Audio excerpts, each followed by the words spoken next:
Hi, I'm Jilly G. Welcome to my kitchen. Today I'm going to show you a gluten-free bread recipe.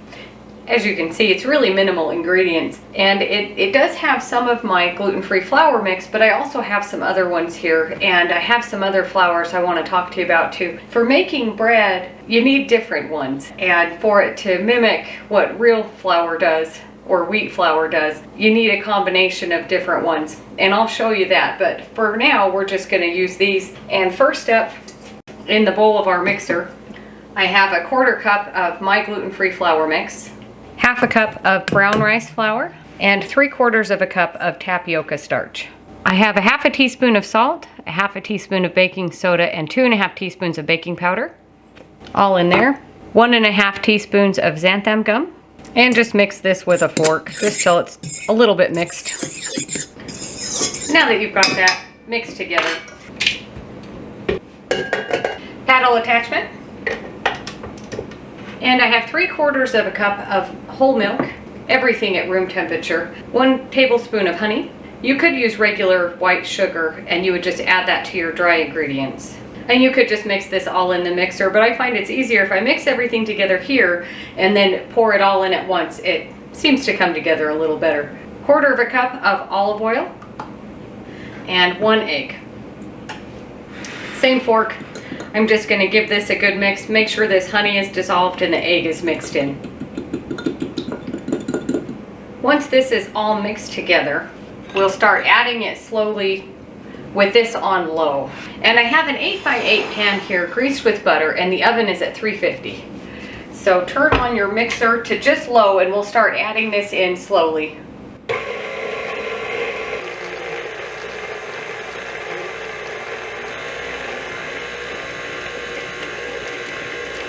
And once you've added all your liquid, turn the heat up to medium and beat for 2 minutes.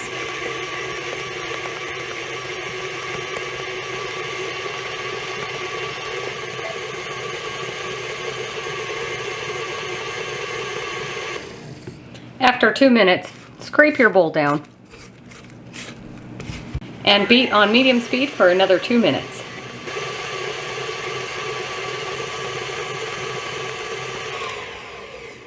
After 2 more minutes are done, it's ready for the pan. Get all this off of here and give your bowl a good scrape. Make sure there's nothing on the bottom. And if you've ever made gluten-free bread before, you'll notice that it isn't like regular bread dough. It's more of a batter. So bring over our pan. And it is kind of a small amount for such a big mixer. You could do it with a hand mixer, but you'd be standing there for 4 minutes. So just pour this into your bread pan.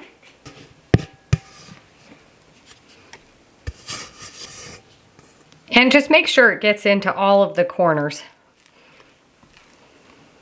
And it is pretty sticky.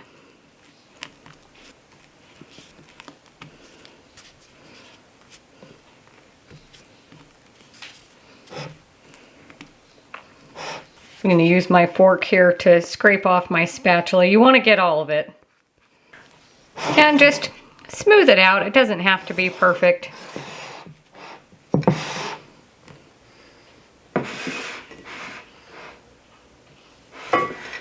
Okay, now into the oven, 350. My oven, it usually goes about 40 to 50 minutes, but I usually start checking it about 30. You don't want it to get super dark brown, but you want it to be done in the middle. So into the oven, and I'll show you what it looks like when it's all finished.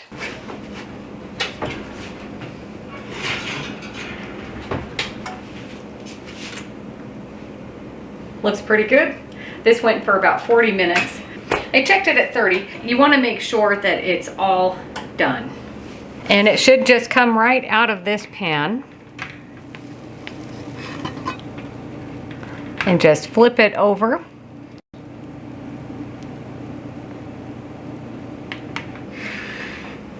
Give you the full view here. Not the prettiest loaf of bread you've ever seen. It will sink down once it cools off. And I'll show you what it looks like on the inside after that. So about 20 minutes or so, and then we'll cut it open. While our loaf of bread is cooling off, I wanted to show you, I made 3 other ones with different flours. This one right here is cassava flour. And cassava is a root, and it's also used for tapioca starch. This is the actual flour. And this one is sorghum flour. And that's what I made this loaf out of right here. And then teff flour. So those are the 3 different flours I used. All the same recipe with brown rice and the either tapioca starch, or you could use potato starch or corn starch. I just wanted to show you how versatile this recipe is for whatever kind of flour you want. And you'll see they all look really, really similar. And they do flatten out a little bit. And they're not very big. It's an 8x5 loaf pan. And if you double this, you can double it, and it still turns out, but it's more dense at the bottom of the loaf. Like down here, it just doesn't seem to rise as much. Gluten-free bread loaves that you buy are little anyway, so this is fine. But I encourage you to try different flours and see which one you like the most. But I'll cut into all of these and show you what they look like, and then this one should be cool enough to compare. So this one was our teff flour.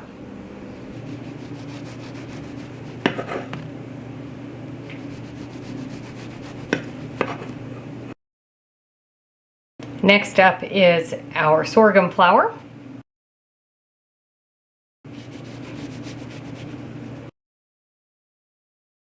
And last, let's do the cassava flour.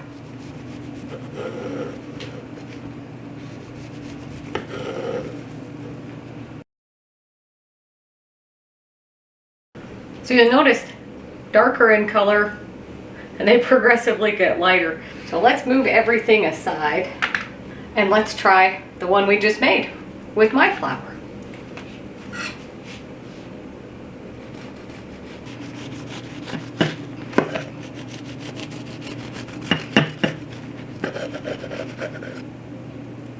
Looks pretty good. Let's give it a try. So you can see how similar they all are. Just try different combinations and see what you can figure out and see which ones you like the most. These are really good for French toast or sandwiches, whatever you want. They toast up really nice too. Pick one or try all of them and see which ones you like. In fact, let's make a grilled cheese. In a frying pan over medium heat, we're gonna butter both sides of our bread. This one is the cassava bread.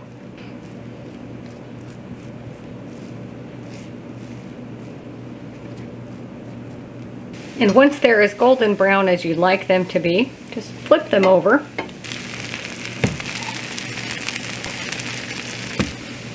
Put on your cheese.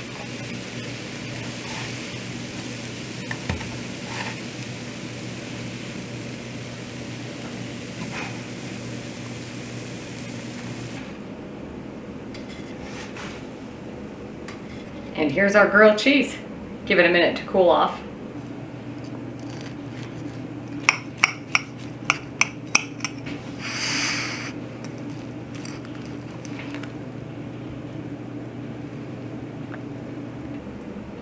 Looks really good.